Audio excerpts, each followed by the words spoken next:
Ready? Well, good morning, everyone. I'm Steve Simon, Minnesota Secretary of State. Thanks a lot for taking the time to be here today. Tomorrow, of course, is Election Day. And this has been, and will continue to be, an intense election. And there's nothing wrong with that. Elections are supposed to be intense. They're a clash of personalities and visions and backgrounds and all the rest. We just want to make sure that that intensity is channeled in a positive direction and not in a destructive direction.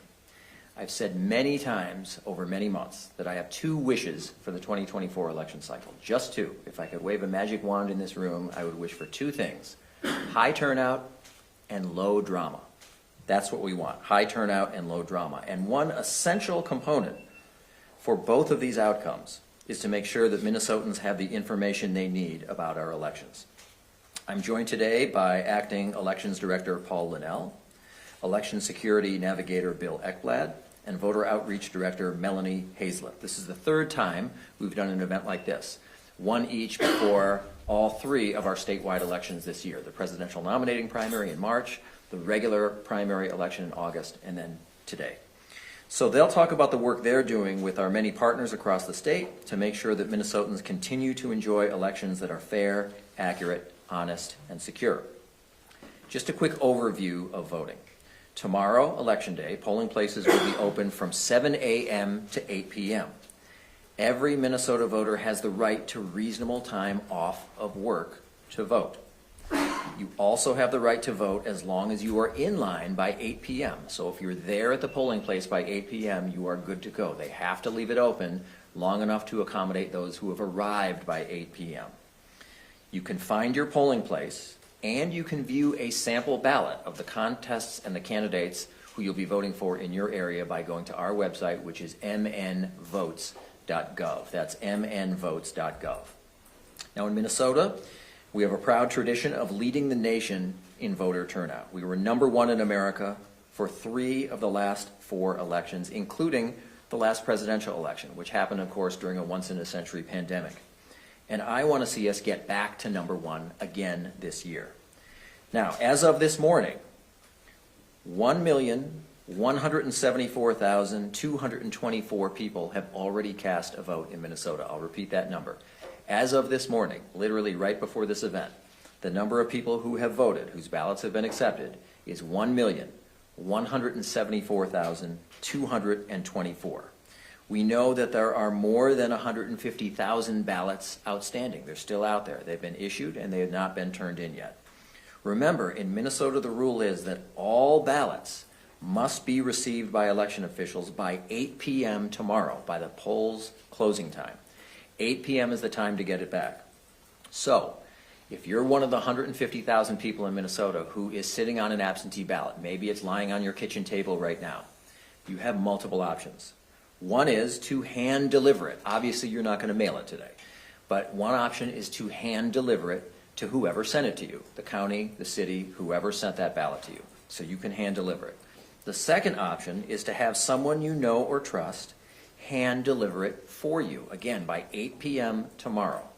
The third option is to vote in person tomorrow. You don't have to bring the ballot with you to the polling place. In fact, it's best that you don't. But you can go in and vote even if you've been issued an absentee ballot. And here's how and why you can do that. The system tracks who has an outstanding absentee ballot. So when you go into a polling place, you will be entitled to vote in person on Election Day. But at that very instant, your absentee ballot will be canceled. It will be undone. So no one could swipe it and turn it in and purport to vote in your place. So you have 3 options. Hand deliver it, have someone you know and trust hand deliver it, or you can decide you don't want to vote by absentee. You want to vote on game day in person at your neighborhood polling place. Again, our website is mnvotes.gov. That's where you can find out where your polling place is. I want to say a little bit about polling place expectations tomorrow. We are really fortunate in Minnesota that for years we have had what we like to call oases of calm. I like to use that language. It's language that I'm borrowing from a federal court decision years ago that was describing the ideal polling place as an oasis of calm. And we have had those oases of calm for a long, long time in Minnesota. That's because we have really good and really specific laws in Minnesota about who can be in a polling place and what they can do in a polling place. You're going to hear more about that in a bit from Mr. Ekblad, but I will just remind folks that one of the things that we have in place in Minnesota is a law that says, we want to keep it politics free. We want to keep it free of electioneering and campaigning. And so no one is permitted to go into a polling place wearing political buttons or badges or clothing that depict a candidate on the ballot that day. It's got to be someone on the ballot that day. So if you want to wear a t-shirt or a ball cap from someone who ran for president 8 years ago or 20 years ago, that's great. Just not someone who's on the ballot tomorrow on election day. You can't wear their political clothing or paraphernalia. So that's just one of the examples of things that have been very successful in Minnesota in terms of setting expectations and making sure we get towards that oasis of calm in the polling place. I want to talk a little bit about election night. Our office, as always, will report election results as we get them from the counties. This is just a moment to remind folks, we don't count votes at the Office of Secretary of State. We never have, we probably never will. We don't touch anyone's paper ballot during the election process. That all happens in a spread out, decentralized way by design in thousands of places across Minnesota. In fact, it's our friends and neighbors who are doing the counting in individual communities. So, we report the results that we get from the counties, and we expect that we'll be getting results fairly soon after polls close at 8 p.m., throughout the evening and the overnight hours. So, I believe that in Minnesota, we should expect to have nearly all results in before folks sit down to breakfast on the morning of Wednesday, November 6th. That has been our standard over the years. Sometimes there are some outliers. It happens. There might be a county here or a county there that's a little bit late. But overall, if you look at the broad sweep of the past few years and decades, by the time Minnesotans are eating breakfast, they should know all or substantially all of the results in Minnesota. But I have to emphasize, particularly in light of the intensity around this election, that is not going to be the case in many states. And that's because their state laws build in extended counting. Again, in Minnesota, by breakfast, we're almost certainly going to have all or substantially all of the results. But that is not the case in a number of states, including presidential battleground states. So, for example, some states accept ballots that have been postmarked by Election Day. And other states have a rule where they can't even start counting absentee ballots until after the polls have closed. Again, there are several other states in these categories, and they are following their state's laws. So in these cases, results that are not available right after the close of polls is not proof of a problem. It is proof of the opposite, that they are dedicated election workers following the laws of their state. Now, I know this is a very important election for a lot of people, and I urge everyone to exercise patience. Our election officials are working tirelessly to ensure that the election is free, fair, secure, and accurate. And if results take a little longer, it's likely because of their commitment to accuracy, to crossing all the T's, and to dotting all the I's in accordance with the law. At this point, I'd like to hand it over to Acting Elections Director Paul Linnell, who will talk about the work his team is doing to prepare for November 5th. Paul. Thank you, Secretary Simon. I'm Paul Linnell, and the Acting State Elections Director. Elections in Minnesota are administered locally by counties, cities, and township officials across the state. The Elections Division of the Office of the Secretary of State has been dedicated to ensuring that local election officials are trained, supported, and ready for Election Day. Elections take year-round preparations, and now we're entering the final stretch and putting these plans into action. We have completed more than 6 weeks of in-person voting and voting by mail leading up to the general election day. For the first time since the law was changed last year, there were additional evening hours, as well as a total of 3 weekend days of voting in every county across the state. This has expanded opportunities for voters, and Minnesotans are taking full advantage. As Secretary Simon noted, nearly 1.2 million voters have already cast their ballots in the election. Approximately 2/3 of those ballots have been cast in person at locations across the state. We've heard from voters and local election officials that early voting has gone very well, with high levels of enthusiasm and few incidents. Election officials have also been busy preparing and testing voting equipment for Election Day. Every piece of equipment that is used at the election has undergone testing to confirm that the equipment is counting ballots with 100% accuracy. Counties and municipalities have also held mandatory public tests to provide transparency and demonstrate the accuracy of the equipment. And after the election, selected precincts will be audited and hand counted to confirm that the ballots were counted accurately. Our voting equipment is tested, verified, and can be trusted. Over the past months, local election officials have also been busy recruiting, hiring, and training approximately 30,000 election judges that will work the polls tomorrow. Polling places will be fully staffed with well-trained election judges, ready to welcome the first voters into the polling place at 7 a.m. and to serve voters throughout the day until the close of polls at 8 p.m.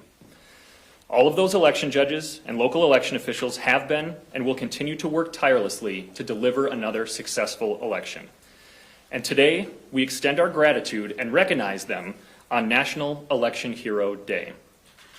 These election workers are the backbone of our elections infrastructure and are the biggest reason why we have safe, secure, accessible, and trusted elections in Minnesota. Now I want to take a minute to walk through the process that will take place at the end of the night to make election results available to the public. As Secretary Simon touched on the higher level, I want to go into some of the details of how that process will play out in Minnesota. So it starts at the polling place, where after the polls close, election judges are reviewing the voter check-ins against the ballots cast to ensure that those numbers are balanced, and they must be balanced. Results totals are then generated for that precinct, typically through the running and printing of a report from the voting equipment at the polling place. Election judges then return unofficial results to the county election office, either driven back or a small number of counties that use secure wireless modem transmissions. But before those results are posted, they must be combined with the absentee ballot totals for the precinct. And that process may take longer than usual. In 2023, the law was changed to allow absentee ballots to be returned up until the close of polls at 8 p.m. Like all absentee ballots, any that are returned on Election Day prior to the 8 p.m. deadline must first be reviewed by the absentee ballot board. If the ballot is accepted, the record is checked against the polling place rosters, as Secretary Simon noted, to confirm that the voter did not cast a ballot at the polling place. After those steps are completed, the absentee envelopes can be opened and the ballots are fed through a tabulator. Election officials prioritize accuracy and must ensure that all required steps are followed throughout this process, and it does take time. But once absentee totals and polling place totals are available for a precinct, the county can enter those results into the Secretary of State's secure election reporting system. From there, unofficial results are published to the Secretary of State's public election night results webpage and made available to the media for reporting. This information refreshes regularly at 10-minute intervals. In many counties, results are uploaded in batches of precincts after the absentee vote counting is completed. So it should not be surprising to see few results posted in the very early hours and minutes after the polls close on election night, and then to have several precincts' results appear all at once after absentee counting is finished and the results page is refreshed. These are not unexplained dumps of election results. Rather, it is an expected outcome based on the administrative procedures that are required to take place. As a reminder, results posted on election night are always unofficial. It is the summary statements from the polling place and absentee voting that comprise the official results. Those summary statements are reviewed closely and proofed in the days following the election to prepare the official results that will be certified by county canvassing boards and the state canvassing board in the days and weeks following the election. And with that, I will now turn it over to our election security navigator, Bill Ekblad. Thank you, Paul. Good morning. I'm Bill Ekblad, the Election Security Navigator in the Office of the Secretary of State. I've been with the office since 2019. As we've previously mentioned in these briefings, our Election Security Navigator team partners closely with state and federal agencies and local election offices across Minnesota. Over the past year plus, we've all worked hard to track and prepare for a wide array of physical and cyber threats to our elections. Our federal partners, to include the FBI, the Cybersecurity and Infrastructure Security Agency, or CISA, and others, continue to tell us that both foreign and domestic bad actors are committed to disrupting American elections. Their efforts to sow misinformation and division through social media and other means have been well publicized in recent weeks, and we fully expect this activity to continue through tomorrow and beyond. To emphasize, though, we are not currently aware of any specific credible threats to Minnesota elections. Despite the disruptive efforts that I just mentioned by our adversaries, we do believe that the preparations done by Minnesota county and municipal election officials and the teams that support them have them ready for whatever might come. They've trained on what to look for, they've practiced how to respond, report, and call for help when needed, and most importantly, they continue to show the confidence and resilience needed to overcome whatever challenges may arise. One area we've really focused on is exactly who is authorized within a polling place. The only people who can be in a polling place are election workers, voters, or people who work at the polling location, be it a church, a school, an office, etc. State law only allows for polling place observers in the form of credentialed media and appointed challengers. Political parties and nonpartisan candidates can only appoint one challenger per precinct. The challenger must be a resident of Minnesota and can contest a voter's eligibility only if they have personal knowledge. So to wrap up, we know that the next few days will be a test of all that we and our local partners have put into election security preparations over the past few years. There are likely to be curveballs, surprises, and things we didn't see coming. However, we do believe strongly that the security relationships and partnerships we've built over the past several years will ensure Minnesota can once again enjoy safe and secure elections. And with that, I'll pass it over to our Voter Outreach Director, Melanie Hazlett. Melanie? Hello, I'm Melanie Hazlip, and I am the Voter Outreach Director. I've been with the office since 2022.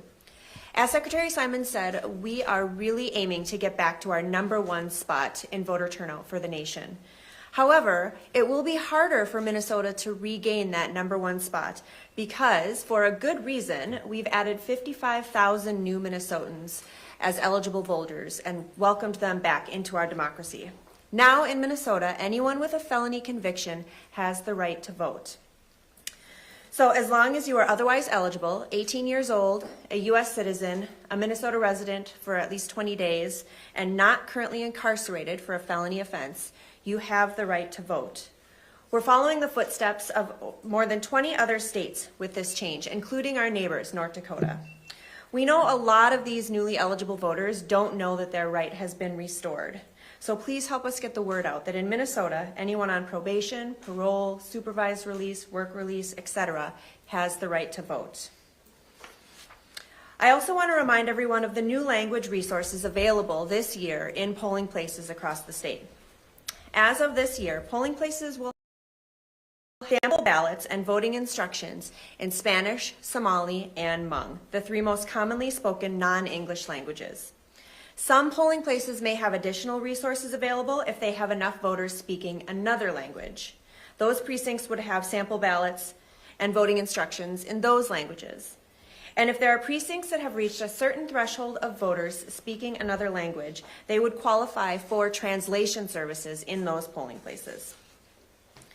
I also want to remind everyone that our office has an elections call center that is up and running right now, currently taking calls. Voters can call our elections line to speak to a live member of our elections team. You always get a real person on the phone. Questions. Call 1-877-600-VOTE. That's 1-877-600-8683. And now, brand new, we also have a texting line this year. You can text 651-217-3862 and get a live person to text you back. You will not be added to any subscriptions or signed up for any distribution lists. You won't hear from us after you get your questions answered. The text line is just another way for Minnesota voters to get their voting questions answered. Again, that number is 651-217-3862.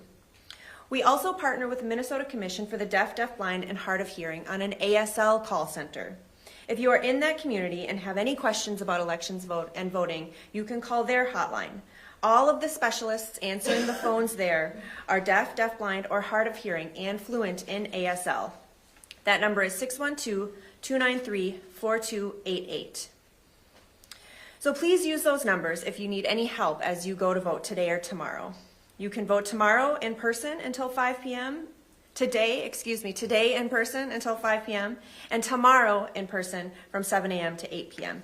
Even if you aren't registered to vote, Minnesota has same-day voter registration, whether you vote early in person or on election day. If you have a current Minnesota ID, that's all you need to bring with you to register same day. If your Minnesota ID is not up to date, perhaps you've moved or changed your name, you can go to our website, mnvotes.gov, to see a list of documents to bring with you to verify that you are who you say you are and you live where you say you live. And if you don't have a Minnesota ID, go to mnvotes.gov. There are still options.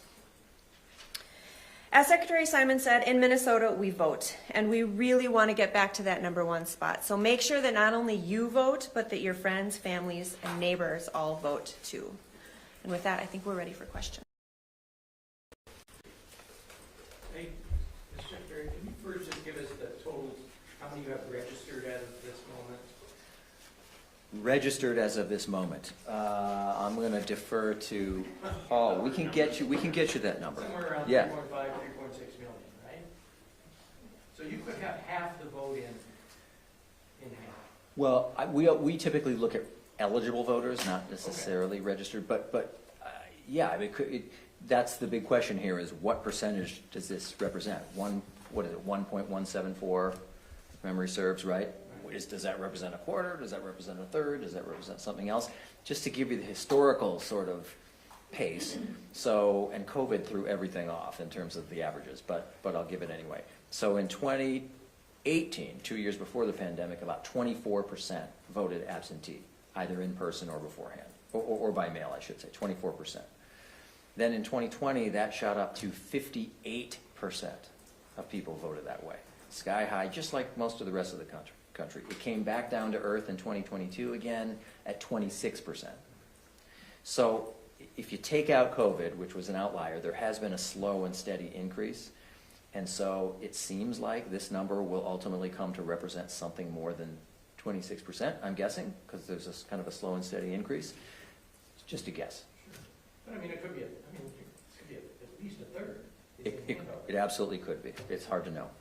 It's hard to know. 2016 early voting stats, this is about double Yes. what that was in 2016. Yes. What do you think is contributing to that?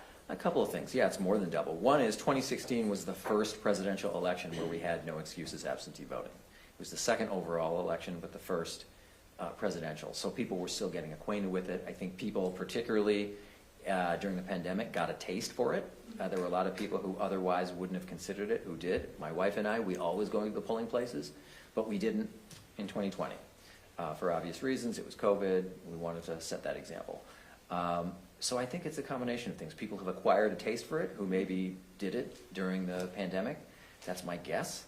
And just the word has gotten out more among people that this is even a thing. This is something that they can do and that they're eligible to do. What are you expecting of people coming to the polls to observe? And are there certain areas that you're particularly watching or concerned about, so people coming in and violating that rule? You're referring to the challengers?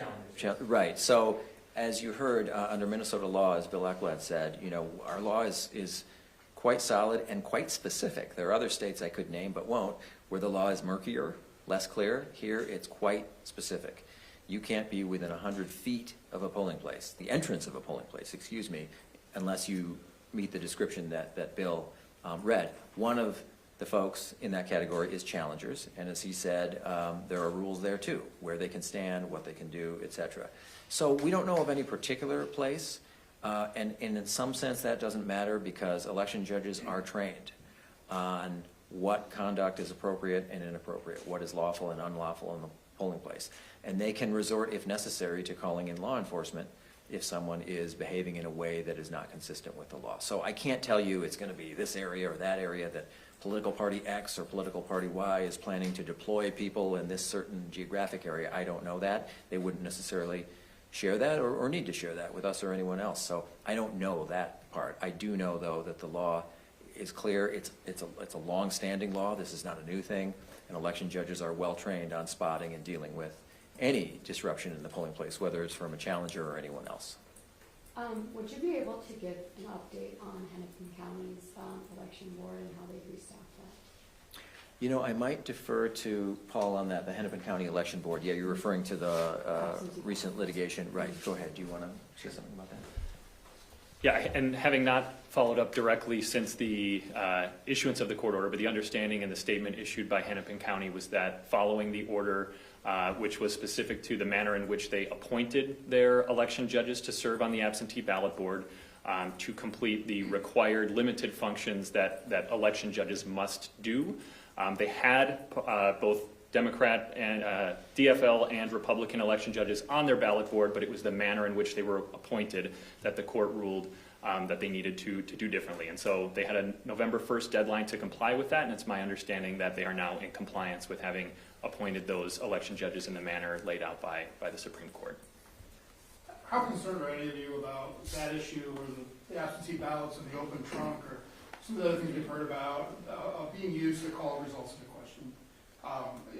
Do you have concerns about that? I mean, I know that you've addressed all these issues as they've come up, but once we get into counting votes, obviously people will look for things that seem out of the ordinary to shed light on and raise questions. How concerned are you that's going to come up? You know, it may come up. People sometimes will grasp at particular anecdotes, but I can tell you that this is a very durable, very resilient system and a very decentralized system. I keep wanting to emphasize that. I said before, I'll say again, we don't count votes, ever. We don't touch anyone's ballot. That happens in thousands of places throughout the state. As I mentioned, these are very often our friends and neighbors doing the counting, and so there are particular anecdotes, and I've commented on them where they occur, whether it's the Edina situation or others. And what's unfortunate sometimes about those anecdotes is they tend to cast a shadow on the good work of the other 99.9% of people who are doing it right and correctly and thoroughly and lawfully. But I think Minnesotans have a base level of confidence in our election system. There were two recent polls, you may have noted, some of the outlets in this room were responsible for them. There was one that just came out last week from KSTP that showed 76% of Minnesotans have a base level of confidence in our election system, and there was one a week or two earlier from NPR, I believe, and the Star Tribune that showed 79%. It's hard to get 76 or 79% of people to agree on anything in a poll anymore. But they agreed on this, and that's a reflection of decades of work and many partners throughout the state. So I understand that some people will leverage particular anecdotes to generalize about the system, but I think the facts are different. And then overall, we have enjoyed in Minnesota elections that are fair, accurate, honest, and secure. Fortunately, I think the vast majority of Minnesotans agree with that. Not everybody does, but the vast majority do. And I think that ought to go a long way in making sure we can get to what I said, not just the high turnout, but the low drama. And when I talk about low drama, I'm not talking about low intensity or low energy or low passion. Of course, those are all justifiable and welcome and expected. We're electing the most powerful person on planet Earth. I think a little energy is called for. So it's not to say that people shouldn't express emotion. It's just we want things to go off well. We want ultimately to get to a place of acceptance of the results, no matter who wins. And I think we're headed in that direction. I'm cautiously optimistic. Mr. Secretary, the governors in Washington and Nevada at least have activated certain units of the National Guard to provide backup. Are you aware of anything like that in Minnesota? Are there contingency plans for that to happen? As we knew from previous activations, it takes time sometimes to get folks moved. Do you know of anything along those lines? Right. Well, I would refer you to the governor's office in terms of any plans to do so or what the protocol is for doing so. I can tell you that we know of no existing imminent plan to call up and activate the Minnesota National Guard. As you mentioned correctly, that's always an option, but that's really the governor's call and the governor office. I did ask the governor's office, and they said, you will be the first to know, meaning me, so I've got that going. Can I ask Paul a question? Yeah. There was something you said about the combining poll votes and absentee votes for each precinct on election night. And I guess I had thought that those might have been reported separately, meaning a precinct has, or a county has a lot of absentee vote those would be the first reported votes. And then the poll votes, even from the same precinct, would follow that. But it sounded like you said they have to wait until they can combine those before they post them publicly. That's Can you explain that? That's exactly right, and it's a good question, and part of the reason to emphasize why things may take time after the close of polls, even if the voting equipment is producing the election results for that polling place, and if absentee totals, if they're still processing them, those two sets of results need to be combined, need to be married together before they're ever posted publicly. That is in the law, that absentee and polling place results cannot be reported separately. So until you have those two pieces of data together, the results for a specific precinct will not be posted. So once you see them starting to go up, you know that that does include absentee and polling place results for that particular precinct. So there's no way for people to know, I mean, we've all been looking at the who's voted, and at polling says that the vast majority of those who say they have voted early are DFL voters. But is there any way we can find out after an election how the early vote voted versus how the election night vote voted?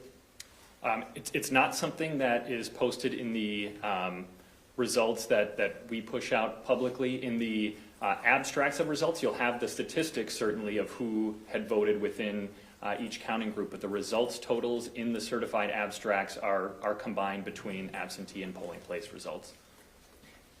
The only thing I would add to that, I think a helpful reminder is, remember, in Minnesota, we don't have party registration.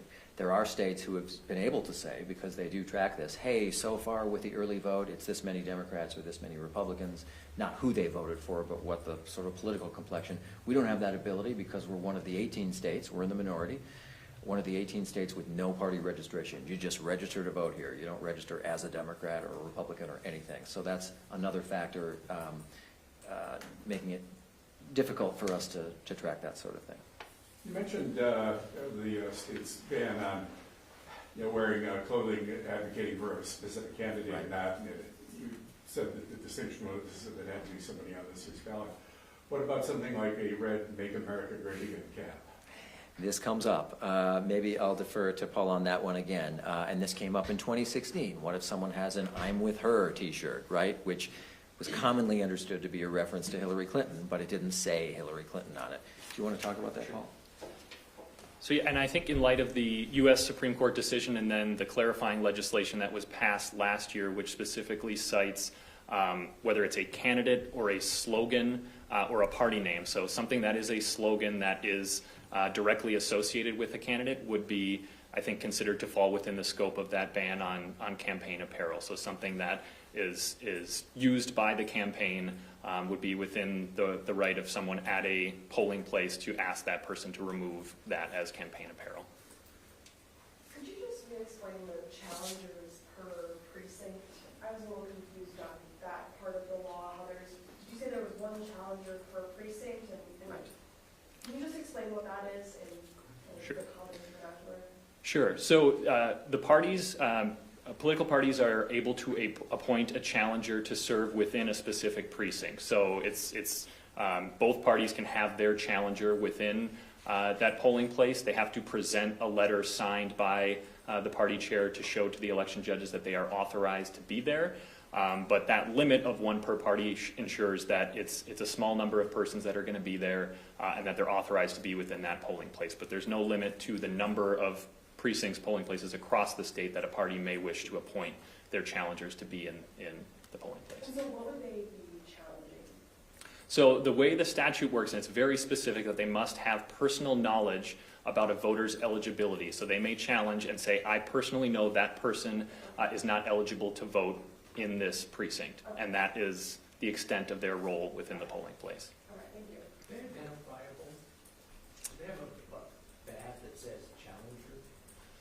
Or a lanyard or something? I'd have to check to see if there is something that specifically requires identification, but certainly if asked, the election judges have the ability to designate where that challenger is located within the polling place. They're not allowed to speak to voters. They're not allowed to freely roam wherever they wish. It's really a defined place where the head judge has the authority to determine where that challenger is located. In a spot that's close enough to the check-in and registration table so that they may be able to perform their role and challenge voters if they wish to do so. Everybody else is identifiable by a badge of some sort. Right, the election judges will have identification within the polling place as well, yeah. So is it right then that these challengers, the grounds that they would have for challenging somebody would be pretty narrow? It's like, I know for certain that this person does not live in this precinct. It's very narrow, and it must be based on that personal knowledge piece. It can't be a hunch, it can't be suspicion. The challenger has to have direct personal knowledge that that person is not eligible to Do they vote. have to provide proof of that? So the way the challenge process would work is that they would present the challenge to the election judges, and the election judges would then walk through the challenge process with the voter, where they have the opportunity to affirm and certify and attest, yes, I am eligible to vote. And if they're able to clear that challenge, then they are allowed to vote in that precinct. And how common is that process? I mean, does that come up a lot? I would say anecdotally, it's very rare that voters would be challenged. Have you seen an increase in people who are applying to be challengers this year, or is it nothing? As Secretary Simon said, I don't know that we're always briefed on how many challengers the parties might plan to deploy, so I'm not sure whether it would be more or less than in previous elections. About cybersecurity threats, you mentioned earlier about what are some of the things that you and some of the other state partners are specifically monitoring and concerned about heading into election year? Certainly, the topic of cybersecurity as it relates to elections is not new. It's probably the most mature of the threat streams that we've been paying attention to going back to the 2016 presidential election. I think the current form of cyber activity that dominates the election landscape is the misinformation that we're all becoming more familiar with. So that's a little bit of the softer side, if you will, of cybersecurity. Specific adversary actions directed against networks and so forth. Those things do still happen. Our partners do a great job of both making us aware and protecting us from those things. But I think when we think cyber domain in the current context of this year's election, it really is an emphasis on the mis and disinformation that's playing out, as you've all become familiar with recent headlines and the activity that's been in the media. Have you coordinated at all with the Attorney General who set up this phone line and this security line for people to call with concerns or complaints? Last time I checked, they hadn't received any. Are you aware of any activity on their side? Yeah, we do collaborate with them quite closely on these matters, and, we're advised of their creation of this number. Of course, what I tell people is you can certainly call that number if you've observed something that is, disturbing or unusual. What will probably practically happen in that case, and in most cases, is they will then turn to us, because it's not always a law enforcement issue. It's very often, probably most often, an election administration issue. So it would be a case of us contacting a county or city head of elections, and then maybe at a subsequent level getting law enforcement involved. So we're working with them on that. This is sort of a belt and suspenders approach, right? They have a number, and there are a lot of people who would want to trust the Attorney General's office with letting them know about a particular incident, particularly if it's an incident of a voter being somehow prevented from voting or interference with a voter's ability to vote. But again, as you heard, we have our toll-free number as well, where people can call them as well, and we're talking with each other. You had mentioned you want to win, imply we need to win back our best turnout. Did someone Yes. surpass us, or are you just hoping to, again, claim the crown? Sadly, in 2022, nothing lasts forever. After 3 times in a row as number 1, the state of Maine did surpass us. I have a teasing ongoing dialogue with my colleague in the state of Maine. So we hope that will not happen, and we hope that we are back at number 1, just as nature intended, after this election year. So, but honestly, a lot of other states have really upped their game. It's not that we declined in any way at all. It's that other states have really upped their game, and that's good. That's a win-win. But we're aiming for number 1, which is where we were before 2022 for 3 times in a row, and that's what we're hoping for. Is Maine even a state? Supposedly. Supposedly, yes. Is there a reward or some kind of a? There should be. Not that I know of, just bragging rights, I guess. I'd be all for that, though. Thanks for your time. Anyone else? Okay.